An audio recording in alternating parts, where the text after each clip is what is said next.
तुम आखिरी बार सीरियस कब हुए थे? अभी तक तो कभी नहीं, और आगे भी अगर होगा तो सिर्फ एक ही बार सीरियस होगा। कब? जब किसी से प्यार हो। একজন সিঙ্গারা বিক্রেতাই নাকি আজ বলিউডের বাদশা, মুম্বাইয়ের মহানগরীর সম্রাট। অবাক হলেন তো?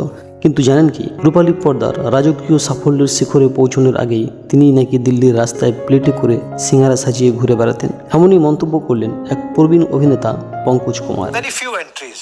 And I went backstage. We had finished our interval period and our naans and samosas and cup of tea. And incidentally, I must tell you that those samosas were supplied by no other than Shah Rukh Khan. No other than Shah Rukh Khan. বিগত 3 দশক ধরে বলিউডের সিংহাসনে একগুচ্ছ আলো করে রেখেছেন তিনি। কোনো ফিল্মি ব্যাকগ্রাউন্ড বা গডফাদার ছাড়া স্রেফ নিজের প্রতিভার জোরে দিল্লির এক সাধারণ তরুণ আজ মুম্বাইয়ের মহানগরীর বাদশা হয়ে ওঠেন। থিয়েটারের মঞ্চ থেকে টেলিভিশনের পর্দা, আর তারপর রূপালী পর্দায় রাজকীয় উত্থান। তার এই সফরনামা রূপকথার চেয়েও কম কিছু নয়। গল্পটা শুরু হয়েছে দিল্লির ন্যাশনাল স্কুল অব ড্রামা বা এনএসডির ক্যাম্পাস থেকে। প্রবীণ অভিনেতা পঙ্কজ কুমার সম্প্রতি এক অনুষ্ঠানে ফাঁস করেছেন সেই অজানা তথ্য।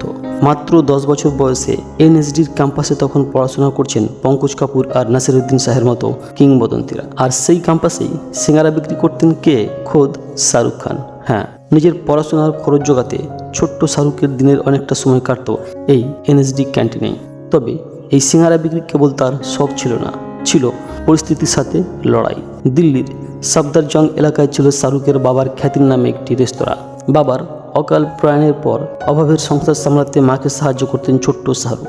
স্কুল ছুটি হওয়ার পর বোনের অপেক্ষায় ক্যাম্পাসে বসে থাকতেন, আর সেই অবসরেই থিয়েটারের ছাত্রদের কাছে পৌঁছে দিতেন গরম গরম সিঙ্গারা। আর এই অভিনয়ের আবহে মহড়া আর বড় বড় অভিনেতাদের সান্নিধ্যেই সম্ভবত অলক্ষেই শাহরুখের মধ্যে অভিনয়ের সেই নেশা জাগিয়ে দিয়েছিল। পরবর্তীতে 1995 সালে রামজানে ছবিতে যখন পঙ্কজ কুমারের সাথে স্ক্রিন শেয়ার করেছেন, তখন কিন্তু পঙ্কজ কাপুরও জানতেন না যে এই সেই সুপারস্টার যিনি একসময় তাকে টেবিলে সিঙ্গারা পরিবেশন করতেন। আজ গড ফাদারহীন এক দিল্লির সাধারণ তরুণ থেকে কিং খান হয়ে ওঠার এই সফরনামা রূপকথার চেয়েও কিছু কম নয়।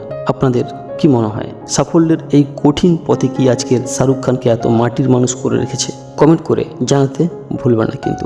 আর বিনোদন জগতের এক্সক্লুসিভ সব খবরের আপডেট সবার আগে পেতে এক্ষুনি আমাদের চ্যানেলটিকে সাবস্ক্রাইব করুন।